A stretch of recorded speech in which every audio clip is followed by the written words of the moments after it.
Hello. It's Andrew Jenkins here, and this is a quick, short countdown timer to help the various feeds catch up and settle down, folks. So, we can't wait for today's groovy show. We hope we're live.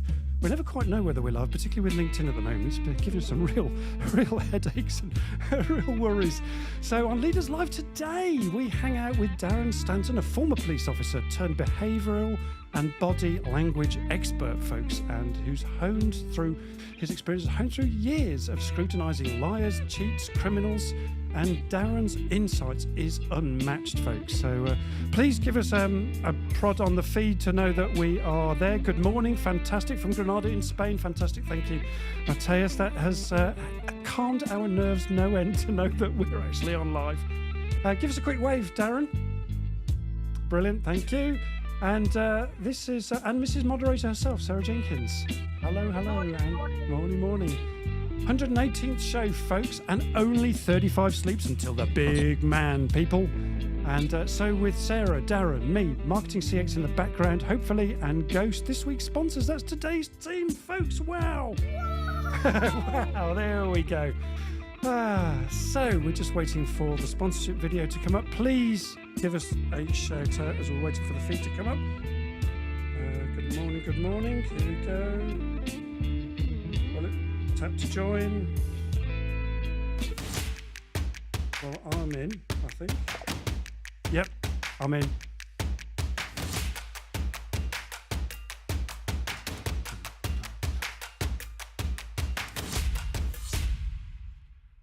Well, oi people, and hi gang, it's Leaders Live, showtime, folks, and hurrah and huzzah. I love that. I'm sorry, I'm going to laugh at my own jokes. It's just after 8:45 a.m. here in the UK, folks, and we are live with Leaders Live, spreading the love, folks, spreading the love. Yabba dabba do, and I can see lots of people online, so please let us know you're online and can reach the comments so that we know we're not alone and doing this all on our lonesome. So please use the comments to say hello to us. Hope you enjoyed that groovy opener too, gang. And this week we're delighted that we're being powered by Ghost, this week's sponsor, and look out for who's sponsoring us each week. And let us know if our audio is coming through okay too. So good morning, Mateus and Ildi, and please, the rest of you, please let us know you can hear us okay.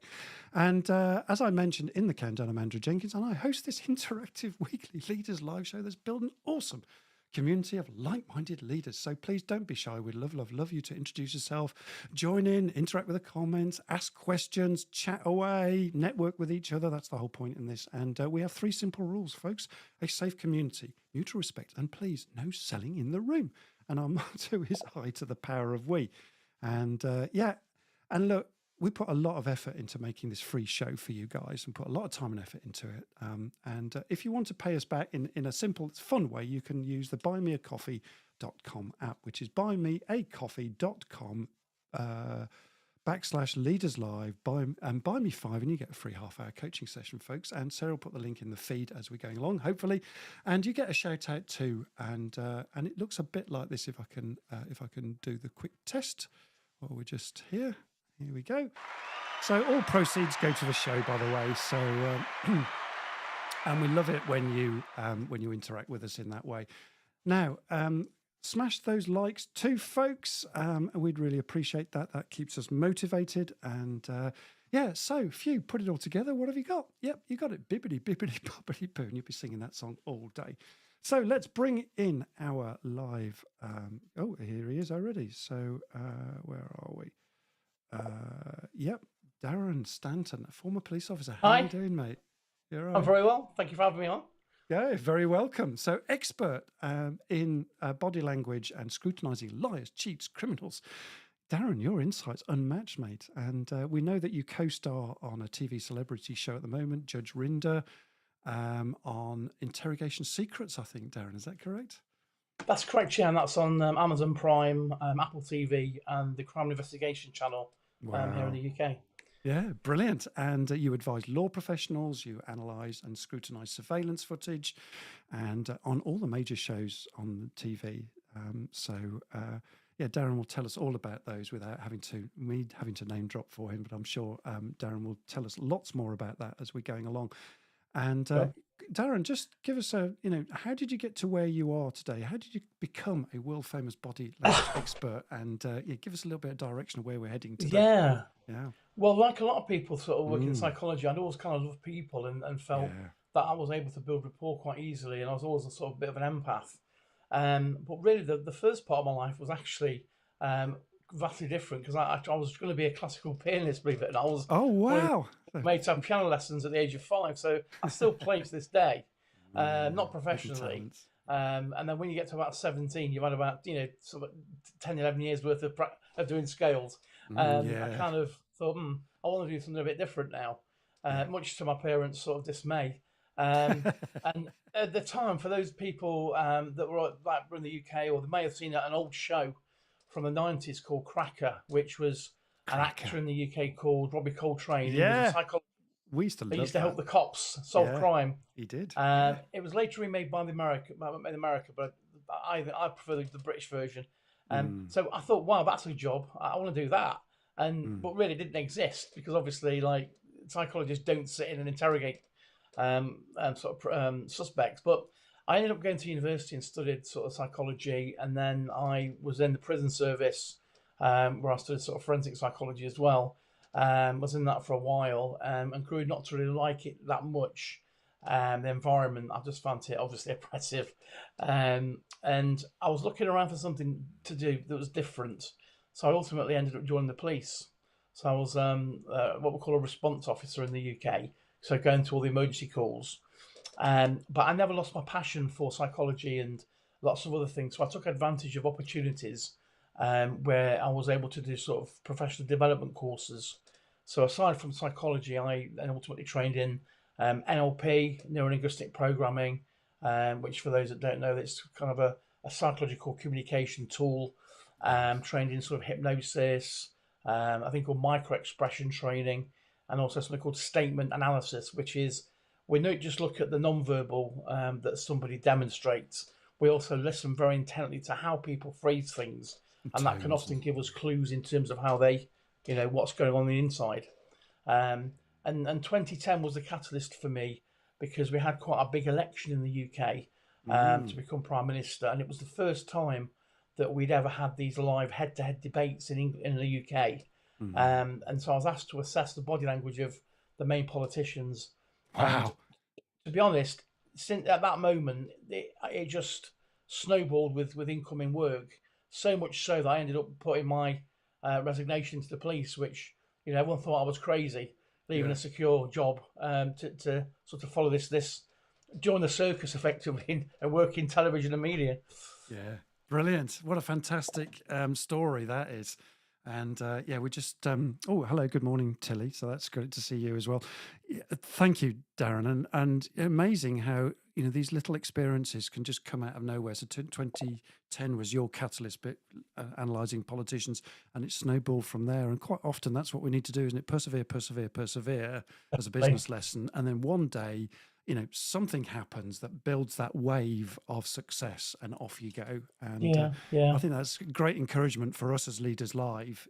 Keep going, and something will happen eventually. And the same for you guys listening as well, folks. Yeah. So hopefully the feed's still rocking and rolling. I've just lost my feed for a moment, so just bear with me just while we just back onto that while we're going. And look, we've got a audience question as well, which we always like to ask. And I forgot to give this to you, Darren. It is in the Darren, but it is in the notes. But I'll just say, what's one body language signal, folks? This is your audience interaction question, peeps, the people listening. What's one body language signal you've learned to interpret in your professional interactions that have impacted your decision making or understanding of others? So that's what's in the chat, and Tilly's just popped that in now. Thanks very much, Tilly. That's brilliant. And we've got some questions as well, I think, but I'll just introduce Mrs. Moderator to give you a quick break, Darren. Hello, Mrs. Moderator. How are you doing, Sarah? Sarah Jenkins in the room. Well, LinkedIn's given us a few wobbles this scary morning. moments. Well, I don't know if anybody else had as much trouble as I did trying to get in this morning, but dear me, we've refreshed, we've rebooted, we've you name it, we switched it off and on again. The usual things that we have to do. Absolutely. But here we are. We are here. We are here. Brilliant. And I get the impression that people are struggling because there's not as many comments yet. Either people are feeling shy or they're just not wanting to talk to me today. But there you go. Or they're scared to interact with a me. body language expert. Choose which you will. Now, Ildy's put something on. So good morning, Brilliant. Ildy. Good And this morning. made me Hi. quite sad. She said, I got into micro expressions after watching Lie to Me. It's my most devastating skill now, as I'm not able to have a successful date. They're all lying. Ildy, you're going out with the wrong guys. Not Well all men done. lie, honestly, Ildy. There's some good guys out there too. There Still, are some good guys, and I think that's really sad, isn't it? You know, yeah. Why Well, what I can't say to an people audience is men are statistically 8 times more likely to lie than women. And they'll Oh my go, gosh. tell me something I didn't know, you know. That's really sad. And we're That is rubbish at really it. So there we sad. go. We always get caught out. So Yeah. there we go. Okay. But that's great. It's great if she's using that skill. I think Maria Jeffs has just joined us. Good morning. So please Maria's interact on. with us. Let's have a look. Mateus is on. Hello, Mateus. Mateus says, in answer to the question, when working in sales, I learned how to read different customers. I learned to understand when they were interested in purchasing products I pitched or not. There we go. Yeah. Any thoughts on that, Darren? Yeah, absolutely. I mean, obviously, you know, it's all. I think for me, it's all about that instant rapport. Yeah. I think if you've got rapport with that person by using very simple techniques, you can generally, kind of elicit if that person is genuinely interested, or just kind of trying to, maybe if you're buying a car, they just want to test drive the car. They've got no intentions of driving it, things like that. So paying for it. Yeah. So Brilliant. not that I've done that. No, absolutely not. No. Here we go. Question from Maria. Intense, prolonged eye contact can be the sign of narcissism. Is this true? Oh, that's a great question. Thanks for that, Maria. Eye contact's incredibly important, and what I do when I train people or when I'm analysing people, and this generally tends to be cross-cultural. So although we have individual cultural differences, it seems to be standard 3 to 5 seconds of prolonged eye contact before we feel the need to look away or blink. And what I'd say to an audience is that if people tend to overcompensate eye contact, they're going to kill you or kiss you, right? Let me quantify that. So generally, prolonged eye contact is reserved for maybe romantic partners or for our kids or those soft very eyes. close people. Yeah. Whereas overcompensation of eye contact tends to be. So, for example, when I was a police officer, we'd be sat maybe at the weekend in the evening, waiting for the clubs to close. We'd be waiting for the first kind of trouble. The first that tends to happen was you'd have, not saying that women don't fight, but generally it's men, and you'd have maybe a group or a couple of guys that start saying, what are you looking at? And then the other one says, well, I'm looking at. So eye contact is kind of the first primeval level of aggression, really. But certainly with narcissism, personality disorders, psychopathy, sociopathy, and again, for me, it's all about the assertion of power and control, Maria. So if you agree with that, but generally with narcissists, it is all about asserting that power. Hence why they will feel the need to overcompensate the eye contact. Yeah, we had a lady, Ronia Fraser, on about narcissism a couple of weeks back. Was it last week? I think it might have been last week. It was actually last week. She's on last week. And actually Ronnie's on again next week as a round 2 because it was so important, the stuff we're doing on that. Absolutely. Just give us a quick break at the moment. There's a quick shout out for Steve Whittle's charity, Tough to Talk, which is preventing male suicide. And we promised Steve that we would, because I sit on his charity board, and Tough to Talk, and Steve asked me just to do a little video for his charity about preventing male suicide and increasing the awareness during Movember. So here's a quick shout out to his charity. Here we go.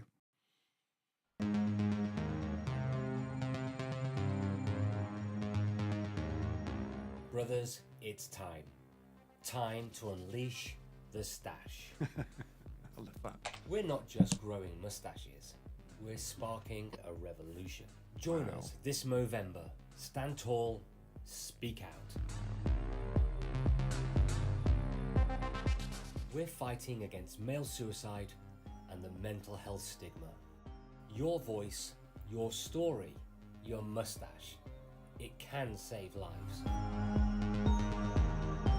Visit toughtotalk.com and follow the instructions to set up your fundraising page. Every penny you raise will go directly to funding men-only suicide intervention courses for men in male-dominated spaces and raising awareness of how to destroy the stigma and save thousands of men's lives, one life at a time. Yeah, thank you, Steve. So Steve's website is www.toughtotalk, all one word, toughtotalk.com. So there we go. Thank you, Steve. And look, this is a really important subject as we do on Leaders Live, destroying the stigma and talking around the mental health aspects of reducing male suicide. So that's what we're supporting. And thank you very much. And back to the show. So let's kick us off, Darren. Navigating sort of business negotiations. This is a business show, and we're that whole thing about, you talked about building rapport beforehand. And what subtle body language cues can we look out for that help us to build rapport, but also at the same time detecting potential lies and deception and things like that go on.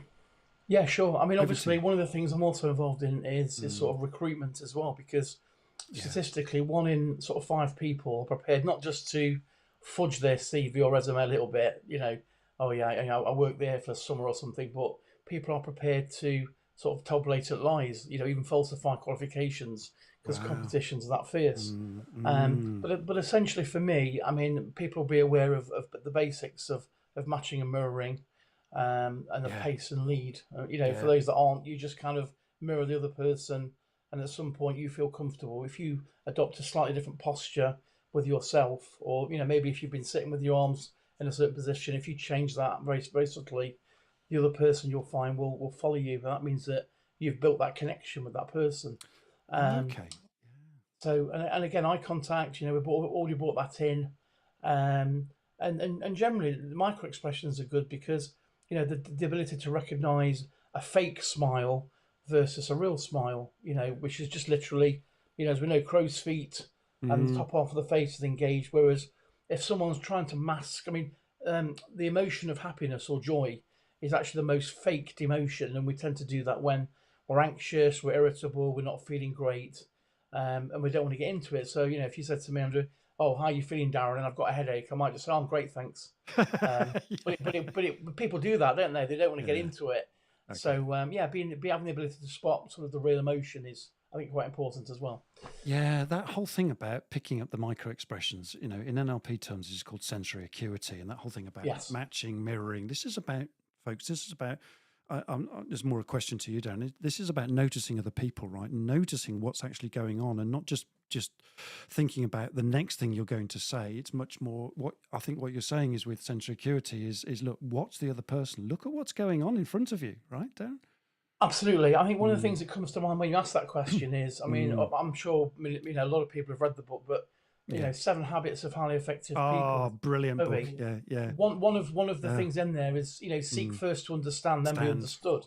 Yes. And so, if you're pitching somebody, for example, your service, they may seem so disinterested, but the reality is that maybe they're just not feeling great, or they've took the meeting with you, but maybe they shouldn't have done. They should have maybe reappointed it, and you're thinking, "Wow, I've made a real, mistake here, or I've done something wrong," but you haven't. So, to answer your question, 2 key things that we do, as you said, sensory acuity and calibration. So, calibration is almost taking a baseline. Like when you go and see a doctor, they'll take your blood pressure and various other checks. That's your kind of baseline. So by establishing a baseline with somebody you're speaking to, you then use sensory acuity. So, we're looking at what's their breathing like, do they look particularly pale, or, what's their lips like? Are they quite pale, or, other subtle things as well. So it's about calibrating or building a bridge to where that person is. Because it may be that you say, look, maybe it's not the greatest, I'm sensing it's not the greatest of times for you right now. Maybe we should, maybe reappoint or something. So it's all about the other person. It's not about us. We take ego out of it, and it's very much all about that other person for me. I love that. All about others, folks. It's not about you, me. It's about It's about concentrating and focusing on the other person. I love the way you said building bridges with people. And that whole thing about, seek to understand before being understood, Steve Covey's favourite phrase, one of my favourite phrases, actually. Yeah, Listen lovely guy. and watch what's going on. Unfortunately, he died some years back now, wasn't it? Bit of a freak accident, wasn't it? On his Freak bike, accident. Yeah, very sad. And things like you mentioned earlier, things like tone and intonation are important too, and picking up on people's tones. Tell us a bit more about that, Darren. What's going on there when you're listening to that? Yeah, sure. So everyone's got. I do this with politicians quite a lot for the media. So many people will probably know the politician Margaret Thatcher that we had in the UK many years ago. Well, I'm sure she had something like me on tap, because she used to speak in a very, very high octave, and then she suddenly went down a couple of octaves and spoke quite a lot deeper, and that was to give her more gravitas almost. But to answer your question, so we're listening for speed of the voice, we're listening for tone, for pitch. So these are all things that can give us clues, again, in terms of where that person is. So, for example, if I naturally speak quite quickly, but if I'm speaking to somebody that speaks quite slowly, I wouldn't mimic them. I wouldn't let them think that I'm sort of being disrespectful, but I would probably slow my voice down, maybe to a half speed, in order to match them as well as the body language. So we don't just use our body to build that bridge. We use, as we'll discuss probably, our words as well. Once we recognise how that person's processing information. So there's a number of different channels that we can use in order to make sure that, we really connect with that person. So it's about micro movements, about listening to the voice, the tone, the speed. There's all of these things going on, and lip movements, eye movements, hand movements, gestures, all of those things. There's a lot that's going on here, isn't there? And we did this poll talking about a lot that's going on. Let's just grab this poll to help us and support us here. So we asked this question: when deciphering body language, which subtle cue do you find most intriguing? And we had facial expressions, hand and body gestures, eye contact, and eye movements. Interesting. This one really did quite well, actually. And speech patterns and tones. So this poll just took off. And what say you to those results, Darren? What's your thoughts on this? The stats here. Yeah, I think that's the general consensus, because I think people tend to see eye contact as being really important. I'm not sure, maybe some can educate me, but in certain cultures, I do know that prolonged eye contact is seen as a sign of sort of rudeness or disrespect. But generally, I think people often say, eyes are windows to the soul, or you don't trust somebody that can't look me in the eye. But there may be that person's. I've encountered people that are perfectly trustworthy, they've got integrity, but they're just quite introverted, and they don't like looking people in the eyes for prolonged periods. And also, I've known people that spoke with their eyes closed, and that's because they, for some reason, in order to process what I've asked them, they have to go inside. In hypnosis, we call it a transderivational search. Finding the information. So the thing is, if you're speaking to somebody, a customer, for example, or a prospect, never interrupt them when their eyes are closed if you've encountered that, because it's almost like, somebody listening to a piece of music and you turn it off halfway through. You're going to really annoy that person, and you'll probably ruin your chances of getting a sale. So be aware of how different of the differences. Some people may, if they're right-handed, look down for internal dialogue and run a little voice. Other people like to physically go inside and close their eyes. So, treat everyone as an individual. Although these techniques are quite, we blanket people, we must always treat the individual, very much. So, what's my baseline is going to be different for you and for Sarah and other people. So everyone's an individual. Everyone's an individual. I love the way you've described that. And that whole thing about individualization is calibrate each individual, because everyone has different responses. I mean, for me, I sometimes have to look away to talk because I'm finding something in my mind. So my eyes go to, and I'm quite often find the guy that I'm talking to or the lady I'm talking to, they'll look where I'm looking. It's just like, I'm just forming my thoughts and they just happen to be over there. So I actually describe it because Sarah will often do this, because I'll go up and I'll think about something and Sarah will follow me with my eyes. I think I'm just thinking. So, I let people know that that's how I think, because otherwise it could be a bit disconcerting, a bit like the eye closing, right? Could be a little bit disconcerting for us.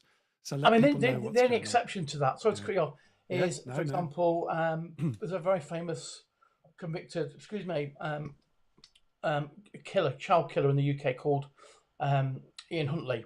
Oh, yes. If people Google that, you will find that. I think it must be online somewhere, but I was allowed to watch his interview or interrogation tapes with the police.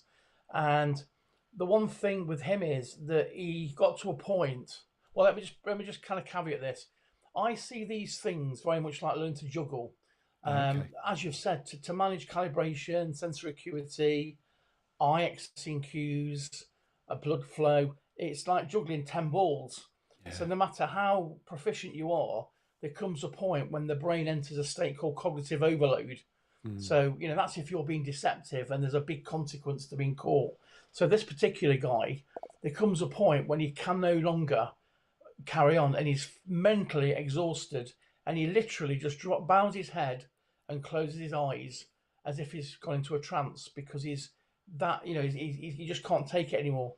And so unless there's a massive consequence to us being discovered, like prison or something like that, there will be a point with everybody that they find it very difficult to maintain juggling those balls. So politicians especially, people often say, well, politicians, they get away with it all because they're well trained. Well, to a degree, because they've still got the same neurology as us. They're still prone to the same techniques that we use. So no one's excluded from this, not even me. Indeed, no one's excluded from this, absolutely. And I love that about learning to juggle and, all these things that are going on is like learning to juggle. But equally, I suppose for us, as learning to be more insightful, more using more sensory acuity, we have to learn to juggle all of the things too, Darren, just as a thought. And just give you a quick break for a moment. And Sure. by the way, audience, please give us some questions as well. We've got Darren here to answer any questions. So please do that as we're going along. That would be great. So Sarah, what's going on in the feed very quickly? Lots of people really find it really interesting, really, really interesting, very insightful. It says, loves the advice not to interrupt somebody when they've closed their eyes. Didn't know that. Maria says, in the East, prolonged eye contact can be disrespectful. So that goes back to that what culture you were saying. thing's really Yeah, important. thank you for that, isn't it? Maria. In some Thank you. cultures. Anita's kicking herself. She missed the beginning. Yes, you have missed quite a bit. You'll have to catch up on the podcast, Maria. Or on YouTube. Yeah, you'll find it on YouTube as well if you're missing. But hopefully you're on now. So that would be great. It would be really nice to, pop in the chat some of the questions that now is your chance. All the things you've wanted to know, you've now got the chance to have them answered. Yeah, I mean, something that just occurred to me actually, Darren, is so building rapport. We've been talking about building rapport and helping us to do that better and using our senses more. Is that easier to do when we're face to face with someone, or is it as easy, or is it harder work on Zoom? That whole online versus in real life type thing. What say you? That's a fantastic question. I've been asked that a few times. Yeah, I think obviously the ideal situation is to meet the person, so you can look at the whole system, so to speak. Yeah, the whole system. We know a thing called the thing called anchor points, where people often, for example, I assessed Putin recently, and he kept tapping his foot like a lot, and basically people, the press were going, "Oh, he's bored, he's impatient." Well, I didn't think that because there was no other signs. All they had was this one piece of behaviour. Well, I get a few issues with circulation, so I do that. So I think he's not very well. I think he's got issues with circulation, so that's why he was moving his foot. So sometimes, like I'll have it myself when I do an interview, and then the trolls will spill on and say, "Well, you were lying when you said that because you did, you looked in a certain direction." So we have a lot of these armchair experts, that they've been online for an hour and they suddenly think they're very proficient, whereas you never stop learning. You never stop learning. Sorry, just take the question again. I lost my thread slightly there. Yeah, no, we were just talking about Zoom and what you can pick up on Zoom versus in real life and looking at the whole system. Yeah, absolutely. So fundamentally, the whole person is best. But also in terms of like right now, we could be on a Zoom call. You could be interviewing me for a job. Well, in fact, we are, aren't So we, in you're some still ways? going to be able to, you're still going to be able to elicit a lot of information in terms of my hand gestures, my accessing cues. Like again, fight or flight. If it's a decent webcam, you'll be able to probably see my lips will go quite pale if I feel stressed. So there's still an abundance of really Rich information. That you can gain. Again, on the phone, people have often asked me as well. There's been studies where customers have statistically been able to tell, number one, if the person they're talking to is standing up or sitting down, or if they're actually smiling. So even in voice tone, we can elicit a lot of information, and many people probably don't realise. I can't speak for out of the UK, but in the UK, a lot of companies, say for example, government departments and insurance companies, they run something called voice risk analysis software. Wow. And the theory is that when we lie or we're stressed, our voice pitch will go up and it will crack or break. And so therefore, when you're making a claim, maybe you had a car accident or you made a claim on your home or something else, they will ask you a series of questions, and then they'll ask you another question and say, do you believe this to be a genuine claim? Now, the person that's innocent would say, yeah, of course. Whereas someone that's got the detection apprehension, they wouldn't be expecting that question, and therefore their stress level is going to just suddenly rocket up. And that will cause that leakage. So voice tone's quite important. And, rapport is, I often get asked, this is pre-Zoom, when I was coaching, say, rather than face-to-face, we'll have a telephone call. Well, can you build rapport in a coaching conversation, on the phone? And my answer is always, and always has been, yes, you can.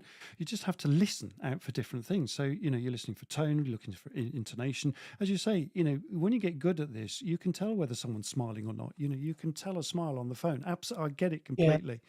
And that whole thing about stress and things like that. And I think the thing with telephone is that you have to slow down the conversation a little bit and then, interject. This is what I've found, is to ask people, well, you were silent there, what's going on? Or I heard a pause there, or, your intonation, you intonated that word, what's going on? So you just have to ask more questions, Darren. Is that what you have to do? I totally agree with you. Yeah. I think the thing for me is not to jump to conclusions. Don't be so quick. Yeah. And that's what I find that, and I often say to people, if I do large keynote speeches, just because I'm stood at the front doesn't mean that I'm not the expert, I'm not the guru. I still learn, and I often get a big piece of paper, I rip the corner, and I say, that's what I know after 25 years, and that's what I don't know. So, because we're never gonna stop learning. Indeed. It's just that I've found a passion for something that I love, and I think if anyone does anything they love for 25 years, they're going to get competent at it. So that's really all I've done. But certainly in terms of when you say listening, also people may be aware of the fact that people can have a predominance for being very visual, very auditory, or what we call kinesthetic. So again, for those that are not aware of this, if I wanted to find out if Andrew was understood what I just said, I might say, does that look all right to you? Yeah. Or I could say, does that sound all right? Or does that feel okay? Yeah. So I've communicated the same question in 3 different channels.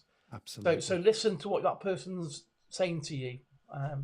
Okay. So I'm doing that now, auditory. Yeah, indeed. So, listening to what the person says, does that sound all right to you? And they're using that word sound. So, and then you can pick up on that word, because that's clearly, a word, if they use it many times, would be that that's their preference, right? In terms of I've noticed myself in certain aspects. I mean, I'm predominantly kinesthetic, but they'll give you massive clues. Like I've just caught myself doing that because of the slight delay. So I'm giving you a massive. That's what I'm processing it auditorily. Yeah, indeed. But you're using your hand to reinforce it. Sorry, Darren. Yeah, no. So interesting. It is really interesting, and it's interesting how our hand gestures come in. And so visually, we get the hand gestures too, and we get these moments of, reinforcing language with a finger or a hand or eyebrows raised, and interesting, isn't it? These are all things to calibrate, I'm guessing. Well, again, we call them. Somebody mentioned the show "Lie to Me" a while back Oh, yeah. that used to be on. But the thing that came out of the Paul Ekman's research was this thing called illustrators. So like I'm not sure what it's like in other parts of the world, but and we've got a famous comedian called Peter Kay that made a part of his routine where he was like, people could do that. Oh, can't hear you. Well, that's not going to really help, is it? Or you can't see, so I'll go like this.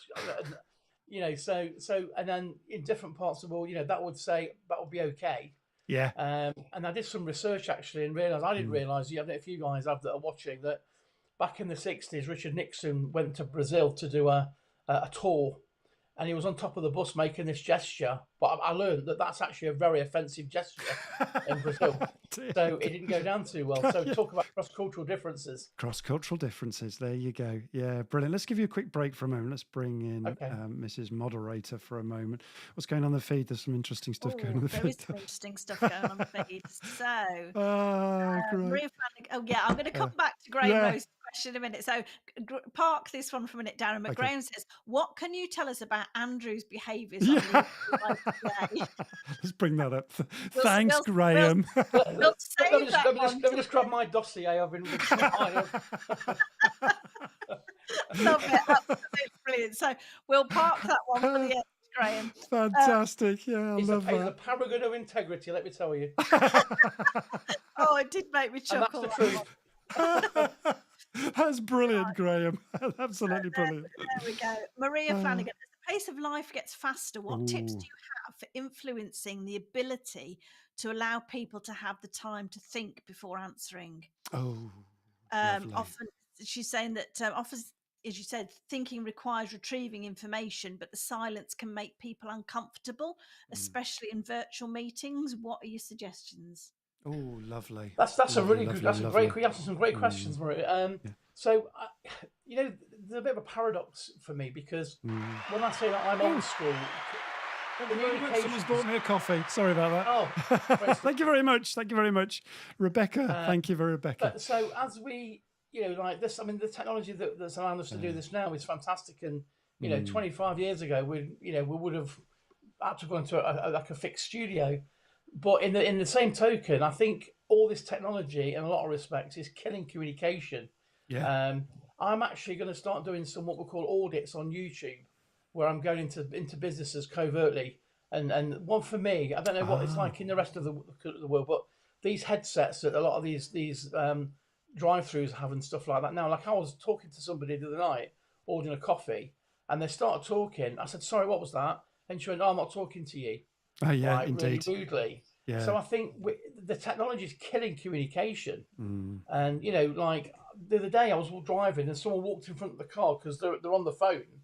Now, for all intents and purposes, they are in trance. Indeed, they are. Fixated.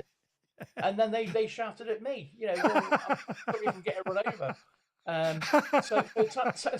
So to answer your question, Maria, I think for me it comes also from having a like yourself, you guys, with a background in one-to-ones and sort of clinical work is when I used to say to somebody, if I wanted them to sort of process something, I'd say, look, take just as you begin to think about this now, which is a hypnotic language pattern. So as you begin to think about that, take all the time you need, right?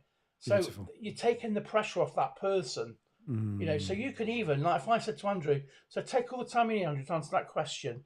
Now, if I suddenly just sort of look around or check my text, I don't think it's rude in that context because you're really doing that. So you're not going to sit there. I'm not going to sit there staring at Andrew or Sarah, but I'm giving them the personal space. It's almost like having a time out. So a couple of key verbal things you could do is, so as you begin to think about that and process that, take all the time you need, and then just come back to me when you think I've got an answer. So I find that to be really invaluable because that person doesn't then feel under pressure. So I hope that helps, and I hope you give it a go. That's so useful, that, and particularly for the introverts who want to think about what's going on rather than just using the space to be a gob on legs, as it were. Introverts will tend to. I'm just thinking about Sarah here. She will want space to say, just stop talking for a minute while I just process that and give me time. So maybe an emotionally intelligent thing here, Maria, is to think about, okay, actually do what Darren just suggested, give people time, tell them that you're going to give them time. I'll give you a bit of time to process that. And in the meantime, you can look out the window or look at your phone or something like that while they're then processing. I think that's a really intelligent thing to do, and give people the space to think. I think that's lovely. Yeah. Thank you, Darren. What else, Sarah? You're welcome. Thank you. Yeah. Right, Anita, hand gestures. I can see Andrew waving his hands around. What are your thoughts on hand gestures when presenting online or in person? She tends to move her hands a lot when speaking because it's like an extension of her energy, but some people tend to keep them still. What are your thoughts on this? Brilliant. Thank you, Anita. Thanks, Anita. Yeah, thanks, Anita. Another great question. I think because I do a lot of stage work as well, a lot of keynotes to generally a couple of thousand people, I noticed that I am very animated. It was difficult for me. I did a TED talk a couple of years ago, and what I didn't realise was that if you watch TED Talks, there's a red circle. There is. Now, you have to stand on the red circle. Your instructions as a speaker. Have you done one, Andrew? Have you done a TED Talk? I've got. No, I've not done a TED Talk. I'd love to do a TED Talk. It's one of my ambitions. Usually, it's sort of, the way I move on stage, it's almost like there's a sniper. Yeah, because I'm. So it's like I've got a crosshair. So for that it was almost like I had to stop myself. That was a force field. So if it's online, if you look at my TED Talk, I sort of like get to the edge of the red circle. So I find it so I am very animated in person, but I've noticed certainly on podcasts and things like this, I am moving my hands out of shot, but not as the gestures are a lot smaller. So I think in person people will tend to use hand gestures. I think it is. I agree with you, Nita. I think it is a very important part of extensions. I mean, I do a lot of analysis for politicians, and some reminiscent ones. Tony Blair would do this thing with his knuckles, and it's really a sign of aggression. He would talk like this, his face, his knuckles to the audience, and he'd go like this, sort of karate chop, chopping, dink, dink, dink to make his points. Our current PM, Rishi Sunak, he draws a lot of parallels with Tony Blair in the way that he talks, his gestures. Yeah. And then interestingly, David Cameron, who they've just brought back into the cabinet, one of his tells for I have no confidence in what I've just said to you. He used to lick his lips and then he would take a step back from the podium. So that's distancing behaviour. So that's what it was like 2 red flags for him. So I'm looking forward to basically him getting back into the limelight because he's quite good from a psychological point of view. He's got so many tells. It's just dead easy, isn't it? I like that. That's brilliant. Well, Trump was good to when Trump left, to be honest with you, because Trump was just absolute present. Really, it was a massive Christmas present for me. A gift. If people go on YouTube, I mean, there's a lot of footage on there of me analysing for the press. Well, next year you might find that you've got your gift horse back again, unfortunately. But there we go. And anything else, Sarah? Yes. So, question from Ildi. Okay, Ildi. Yep. How does somebody who needs to learn? How do you practice this sort of stuff? Calibrating people. Oh, okay. NLP's good for this. Yeah. So obviously, she's talking about she said she feels she intuitively knows a lot about calibrating people. But obviously, if it's something you want to learn about, how do you practice it? Oh, lovely. Ildi, do this for me. Fold your arms. Fold your arms, Ildi, and then uncross them and fold them the other way. Oh, you may do it, or it may feel weird. All right, it does. So people that get into this work, some people say, "Oh, it goes against my value system because it feels disingenuous, it feels clinical, it feels manipulative." So for me, what's the intention? Because intention, right, is the key for me. So anyone could get into a car and cause chaos or horrific things. So if you've got the right intention, because attention drives intention drives attention. Yeah.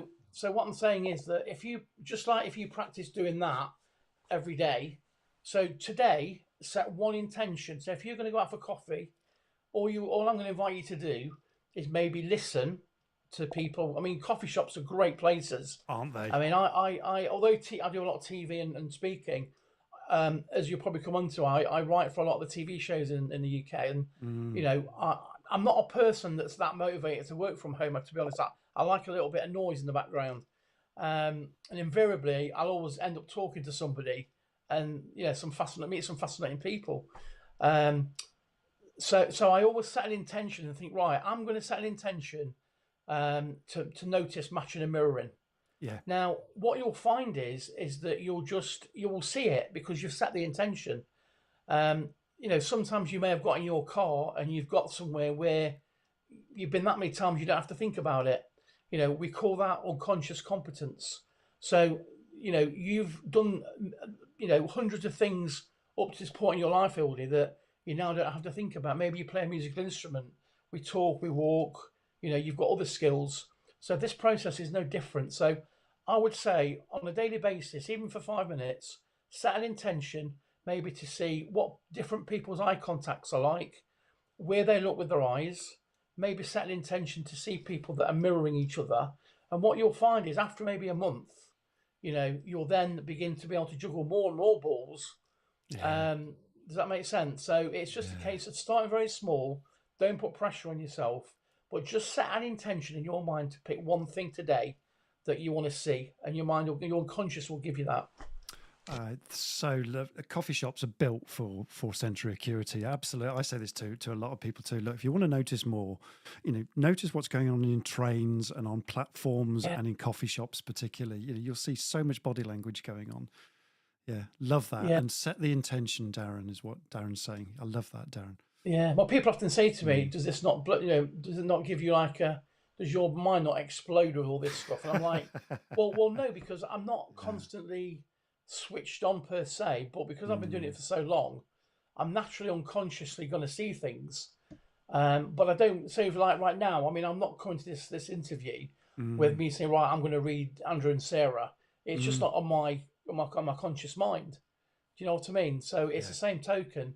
Like many people that are watching now, whatever your profession is, you're probably not going to bring that to an interview or in other aspects of your life. So yeah, it's I have got other interests. It's not like people seem to think I just live, breathe, and sleep this. I have got different things I do as well. Like piano playing, for example. Yeah. Yeah. Yes, I love to play piano and stuff like that. Yeah. So. And I just one thing I just picked up what you said earlier, and this goes for all of us actually. And Darren mentioned about passion, and his passion is body language and just watching people and learning and constantly learning. And he's turned this into a profession. And I think for all of us, passion and the drive for being passionate. If we're passionate about what we do and we're doing our passion, then whatever we do has a greater chance of success. And I think that's just a great business message for all of us. Yeah, I mean, I'll just say, Andrew, openly, I'm happy to say that for the first couple of years, I still had to sort of support myself. That's the piece because for the most part, I wasn't getting paid anything. Yeah, the press would say, "Can you analyse this?" And people thought I was making millions because I was in the papers every day. I was on the TV. So the TV, despite what people think, they don't pay thousands and thousands of dollars or pounds or whatever. It's certainly press and stuff. It's generally just for profile. So there was a tipping point, a couple of years down the line when my profile became larger that I could then begin to say, well, I could be a little bit more selective in terms of the work that I do. Because before I was just taking everything and not really getting paid for it. So there was a point where even now, I'm blessed really and so grateful that I'm in a position where I can turn work down now. Lovely. And you've earned the right, about you have to wait for breakthrough. And that's a great message for all of us in whatever we're doing. I just love the way you've just threw that into the conversation. Let's just bring back Sarah again, just for a moment. Mrs. Moderator, anything else you want to pick up on? No, I think we've covered most things really. I think we're just interested in, Hilda says, tell us more about your other interests, Darren. What else do you... well, that's such a lovely cue into where we're going next. And I'm also going to remind you to keep an eye on the time, Andrew. Yeah, yeah, Andrew. Tell us about your other interests, Darren. Well, as I mentioned before the interview, when we were having a bit of a chat, really my real love is music, and I started at the age of 5.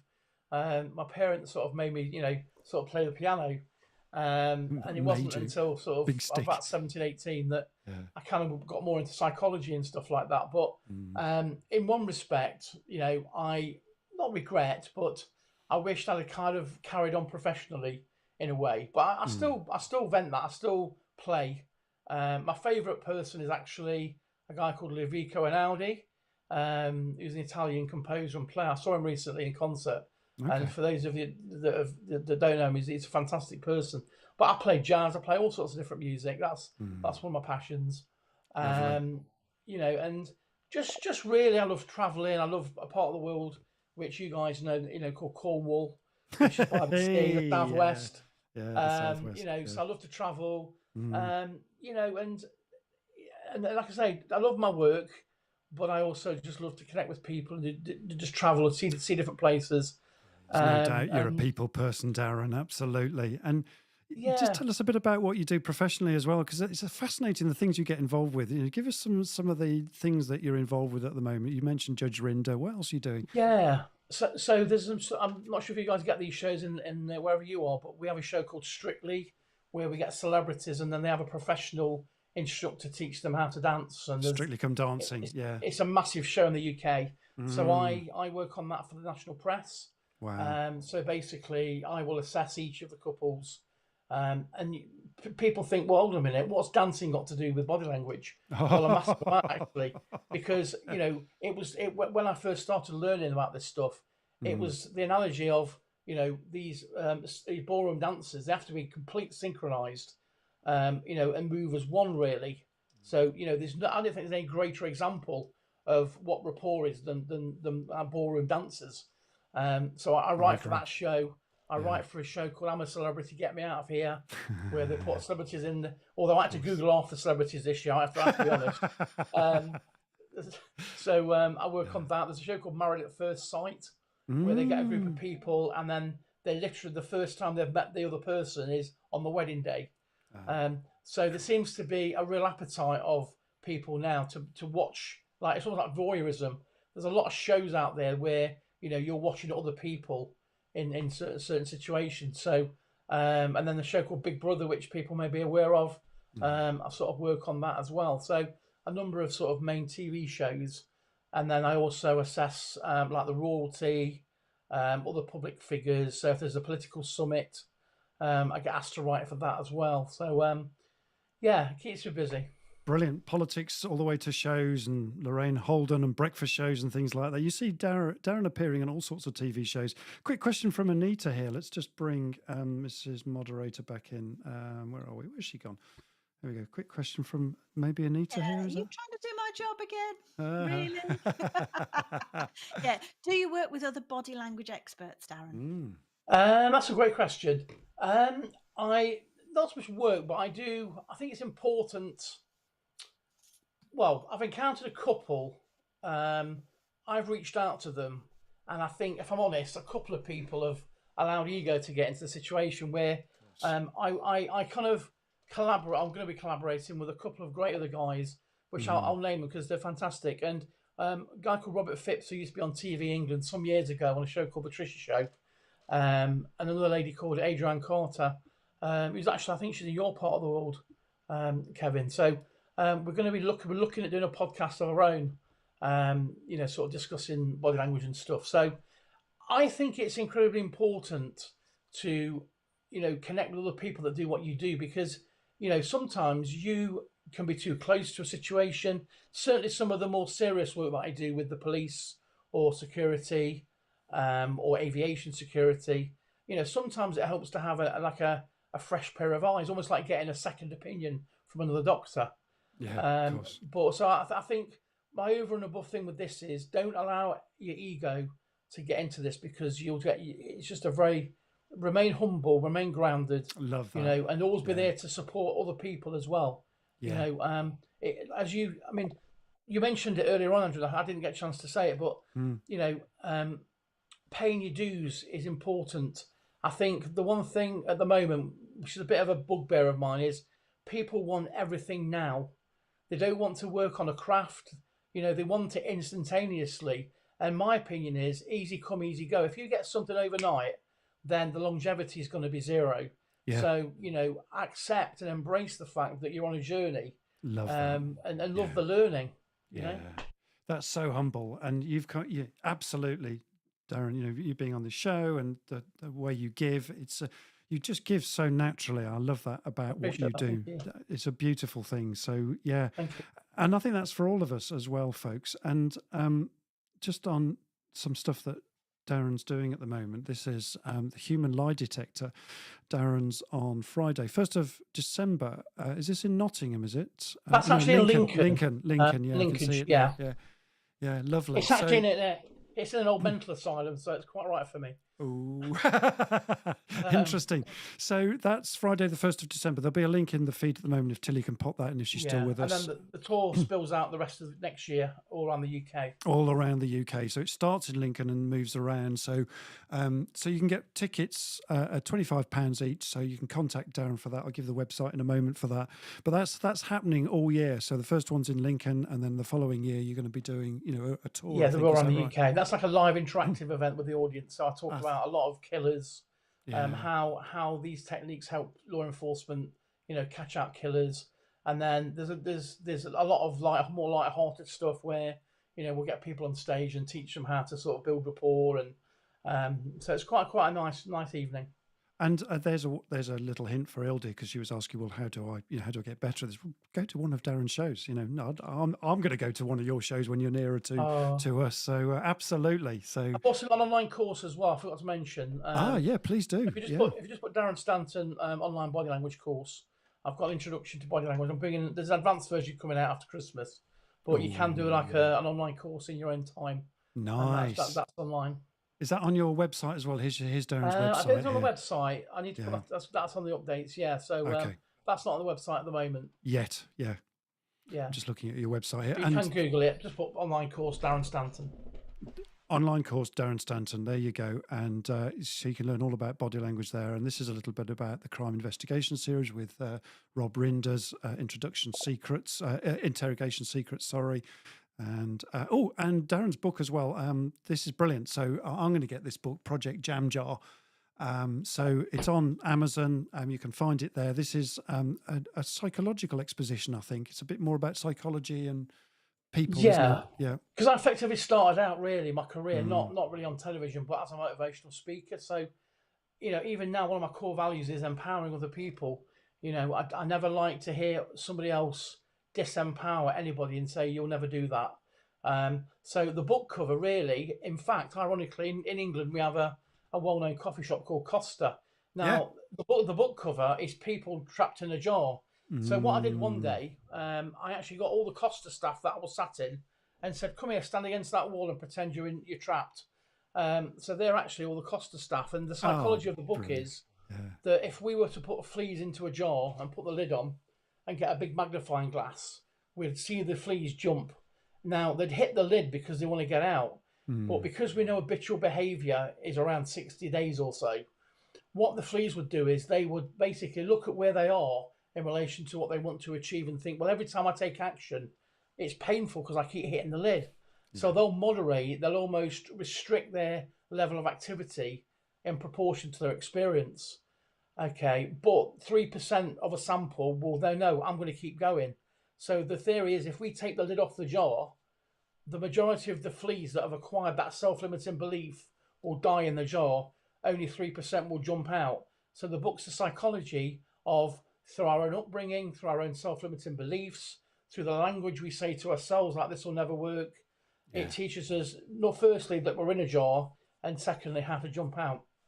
That's so cool. And only 3% will jump out in theory. So it's a bit like the Matrix moment, isn't it? Only 3% of people take the red pill, folks. That's right. Yeah, absolutely. I love that. And then I've got a second book coming out in the new year, which is more to do with the body language. That's called To Be Honest With You. Because statistically, most people say the phrase, to be honest with you, just before they want to lie to you. So that's coming out in the new year as well. Coming out in the new year. When are the pre-sales on that, Darren? I think it comes out in April, but I think you should be able to get that sort of, I think March, early March. Start looking out for that then, folks, in early March, to be honest with you. Brilliant. So that's Darren's second book. So there we go. Listen, we're running out of time quickly, and we could just keep going for ages. It sounds like, Sarah, we need another round 2, don't we, of this one? We're always doing round 2s. Brilliant. So thank you very much, Darren. And we had so many questions for you. Oh, you're very welcome. Thank you for having me, he says, in good manners. I love that. Brilliant. So thank you very much, Darren, and for a very enlightening conversation today. Extraordinary, playful conversation, in fact. We loved having you on the show. Thanks ever so much. Thank you. And yeah, you're very welcome. And a quick shout out for the stuff that I do from PDX point of view. We talked a little bit about NLP today. So if you want to learn a little bit more about NLP for business terms and for teams, I do an NLP for business diploma about Team Mojo Booster. And it's all the benefits of NLP and the sensory acuity and things we've talked about today. And, help to boost business productivity by helping your people to understand people and what's going on for people, and to learn more about the people that you're working with. And that's what NLP teaches you, as we've talked a little bit about today. And Sarah, a quick one on Leaders Live for us. Just a reminder, if you've enjoyed it, tell lots of people about it, get them to subscribe. The more people we have, the more interest. But I'm also going to put a sneaky readout of Rebecca's question. She's whisked this in at the end. So this is going to be starter for round 2. What's Darren's view on AI being used in meetings to determine a person's level of interest in what you are saying? There we go. We haven't got time for that today, but we'll have to do that on round 2. Not a fan. Not a fan. Yeah. Not a fan. There we go. In a nutshell, not a fan. Yeah, interesting. You're taking the human element out of it, and I don't care what they say. You can't be a human being. You can't be a human being with intuition and emotion and all of those things, and empathy and empath and all of those things we've talked about today. So, folks, our encouragement for you today is, look, watch what's going on around you. Watch people in coffee shops, trains, planes, as you're traveling around town, just take a moment to just watch what's going on around you rather than just your own thoughts, and you'll start to build your ability to connect with other people, a lot more smarter and a lot more betterer, as we say on this show. So thanks again, Darren, for a brilliant show. Welcome. Thank you. We're going to close out right now to our outro, and just want to say thank you ever so much for tuning in today. And this will be on podcast too. Someone's asked, when's the podcast out? In the next 48 hours, the podcast will be out as well. So we're just going to wave goodbye to you from here. Thank you very much, everybody. Thank you for listening. Cheers for now. See you. Great to have you on our show, folks. Our groovy show. See you next week, folks, for another fabulous show. And I forgot to do the goose for next week. We've got Ronnie Fraser on for next week, talking about narcissism again and bullying in the workplace and finishing that subject off. So cheers for now, everybody. Have a great week. God bless. May God's love shine on you